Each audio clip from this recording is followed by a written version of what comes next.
집중 분석 이어가겠습니다. 교보증권 김형렬 팀장 함께하겠습니다. 스튜디오 모셨습니다. 어서 오십시오. 네, 안녕하세요. 네. 코스닥 시장 이야기 한참 나눴습니다. 팀장님께도 한번 여쭤볼까요? 600선 이야기 자꾸 나오고 있는데 어떻게 보세요? 네, 우선 현재 코스닥 시장의 움직임이 가장 좋다라는 부분은 크게 이견은 없는 생각입니다. 네.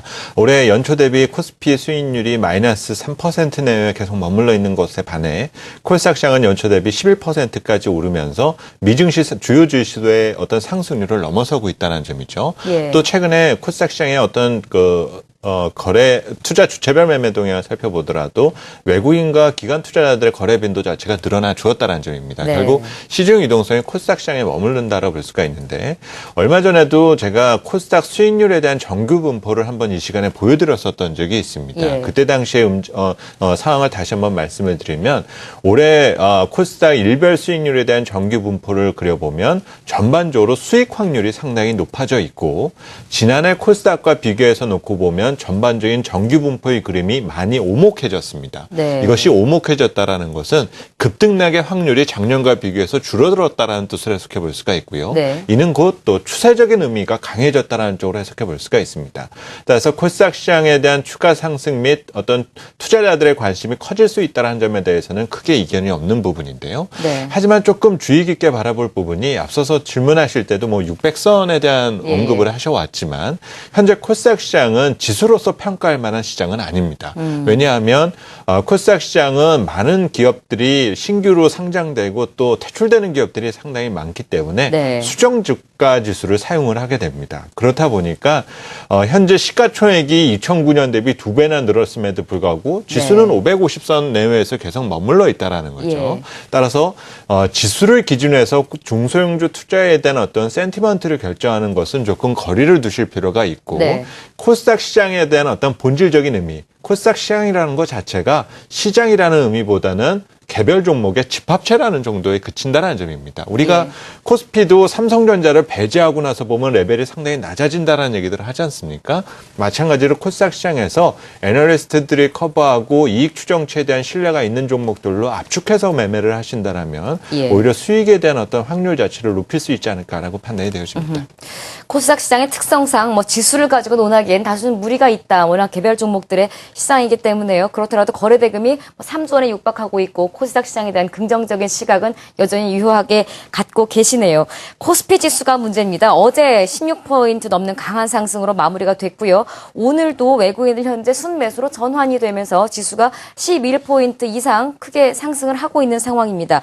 1900선 바닥으로 이제 코스피도 기운을 내느냐 마느냐, 여기 아직 엔화나 실적에 관한 변수가 함께 혼재해 있는 상황인데요. 어떻게 보세요? 코스피 시장은? 네, 우선은 현재 저가 인식이 강해졌다는 점에 대해서는 대부분 동의를 하지만은, 이 추세를 돌릴 만한 시장의 시그널은 조금 부족하다는 쪽의 의견을 갖고 있는 것 같습니다. 예. 또 지난 4분기 이후에 1분기까지 이어진 기업들의 어닝 쇼크가 투자자들의 어떤 밸류에이션 매력을 느끼는데 어려움을 겪는다라고 볼 수가 있을 것 같은데요.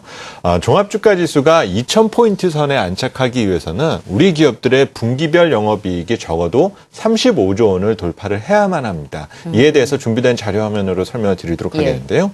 지금 화면에서 보시는 그림은 우리 기업들의 분기별 영업이익과 코스피에 대한 분기별 평균 지수를 나타내고 있는 그림인데, 우리 종합주가 지수가 평균 지수를 기준으로 2000포인트를 상회했었던 시기는 지난 2011년이었습니다.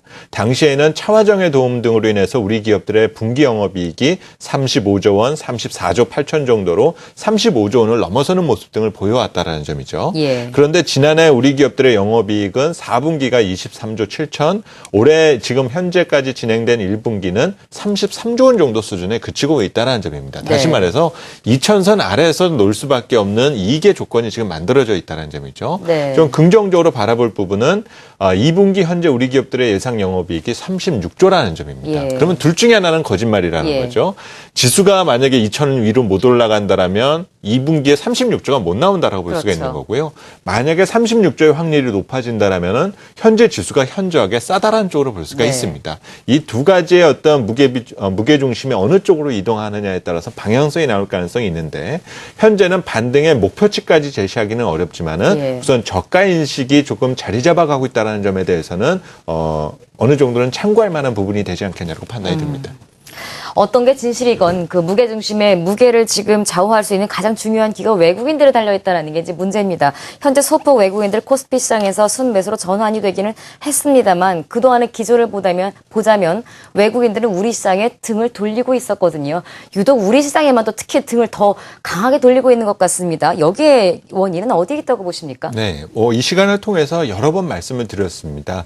특히 각 나라별 주식 대 주식의 비교를 해서 보면 한국 증시가 분명히 매력적이다. 예. 그런데 각 나라별 채권 대비 주식에 대한 저평가를 평가해서 보면 한국이 그렇게 싸지가 않다는 점이죠. 네. 그렇다 보니까 올 들어서 일본 주식시장에서 70조 원 넘게 사고 있는 외국인 투자자들이 한국에서는 등을 돌리고 있다는 점입니다. 이런 상황은 선진국 중앙은행의 기준금리가 제로금리 수준으로 수렴하게 되자 어떤 화폐 가치 변화에 따라서 주식이라든지 채권에 대한 상대 매력 자체가 상당한 변화를 보이고 있기 때문에 나타난다고 볼 수가 있습니다. 예. 우리가 그동안 경험하지 못했었던 제로금리 환경의 투자 패러다임의 변화를 예고하는 부분으로 볼 수가 있겠는데요. 결국 주식시장의 매력을 부여하기 위해서는 우리 기업들의 실적이 좋아지고 경기가 좋아져야 되는 문제 등도 있겠지만 현재 우리 금리 수준을 어떻게 바꿔주느냐에 대한 여하에 따라서 외국인 투자자들이 느끼는 한국 증시에 대한 매력 정도가 바뀔 수가 있다는 점에 대해서 주목하실 필요가 있습니다. 네. 외국인들이 왜 자꾸 떠나고 있을까? 이 부분에 대한 고민을 하다 보면 여러 가지 중에 그럼 이들이 지금 어디로 가고 있을까? 무엇 따라서 가고 있을까? 이 부분에 대한 관심도 좀 생깁니다. 그 부분을 좀 알면 다시 우리 시장에 돌아오게 하는 방법을 찾는 길도 조금은 열리지 않을까 싶은데요.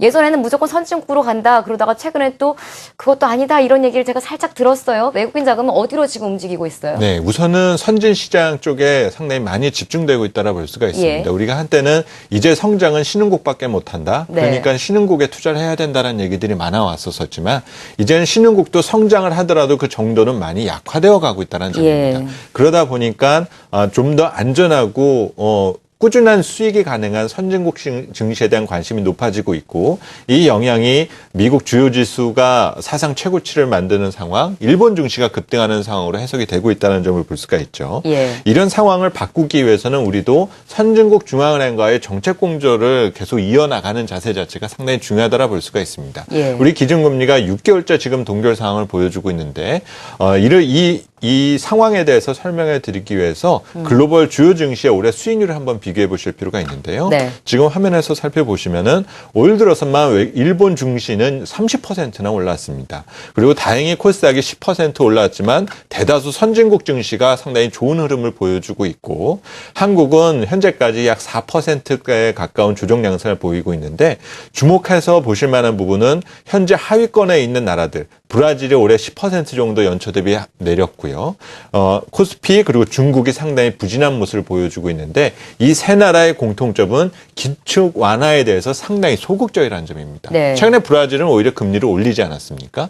이렇게 선진국 중앙은행과의 호흡이 조금 엇박자가 나는 나라들에 대해서는 주식의 매력이 조금 많이 약화되었다라 볼 수가 있습니다. 그래서 이 변화에 대한 부분도 살필 필요가 있고 또 기업들, 우리 신흥국들에 대한 어떤 성장 모멘텀을 살려주기 위해서는 예. 정부의 지원 자체가 가장 중요하다라 볼 수가 있는데 우리 부진한 현재 산업들에 대한 정부의 육성 방안이라든지 지원 정책 관련된 부분이 상당히 절실하다고 볼 수가 있습니다. 예. 이런 조건 등에 맞아떨어져야만 현재 등을 돌린 외국인이 한국으로 다시 선회할 수가 있다는 점에 대해서 주목하실 필요가 있을 것 같습니다. 우리만 알아서 될 내용은 아닌 것 같네요. 관련된 분들이 다 같이 좀 이 얘기를 좀 들었으면 좋겠습니다. 마지막 질문 드리겠습니다. 지금 우리 시장에 부진한 혹은 외국인들이 등을 돌리고 있는 가장 큰 중심에 화폐 전쟁이라고까지 불리는 외환 시장이 있었습니다. 달러화 이야기도 나오고 엔화, 원화 이야기 항상 나오는 이야기인데 이 악재가 조금은 수그러지는 듯 하면서 우리 수출주들 특히나 조정을 많이 받았던 자동차주들에 대한 관심이 다시 좀 재조명을 받고 있는 듯도 합니다. 관련된 이야기 좀 전해주시고요. 전략까지 함께 세워주십시오. 네, 우선은 현재 일본과 미국의 통화 정책 방향은 각국의 통화를 약세 쪽으로 가는 것에 초점을 맞춰왔습니다. 일본은 성공을 거두고 있는 모습이고요. 그런데 문제는 미국이 통화 정책의 의지와는 달리 달러와의 강세가 나타나고 있다는 점입니다. 이 상황에서 달러를 제외한 다른 통화가의 가치가 상대적으로 약세를 보일 수밖에는 없는데 현재는 일본의 엔화의 가치가 원화보다 워낙 더 싸게 약세의 강도를 보여주다 보니까 자연스럽게 투자자들의 관심은 일본 쪽에 초점이 주어지고 있다는 점이죠. 예. 언젠가는 우리에게도 다시 한번 기회는 오게 될 가능성이 있습니다. 현재 센티먼트는 좋아지는 지고 있는데 이런 점이 얼마나 실적으로서까지 연결되는지 여부 등을 점검하는 것이 중요하고요. 문제는 달러 강세 환경에서 주의 깊게 바라볼 부분은 수출주의 센티먼트는 좋아진다. 그런데 예. 수출주들이 생산해야 되는 그 제품의 수입 원가 자체가 똑같이 올라간다는 네. 점입니다. 이 비용적인 부분을 우리 기업들이 얼마나 극복하는지 여부에 따라서 한국에 대한 매력의 개선 내지는 다시 악화될 수도 있다. 다시 말해서 우리 증시가 전반적으로 추세적인 의미를 갖기보다는 네. 순환적인 성격을 보일 가능성 자체가 높다는 점입니다. 그래서 코스피에 대한 대응 전략은 어느 정도의 순환 주기에 맞춰서 현재로서는 그 밴드의 하단 수준이니까 매력적이지만 너무 추세적으로 목표치를 높게 잡지는 말자. 네. 이 구간에 어떤 대형주들의 매력이 개선되기 전까지는 당분간 성장 모멘텀이 강조되고 있는 중소형주에 집중하는 전략으로서 대응 전략을 마련하시는 것이 중요할 것 같습니다. 네, 잘 참고하겠습니다. 교보증권 김형열 팀장 지금까지 함께했습니다. 고맙습니다. 네, 감사합니다.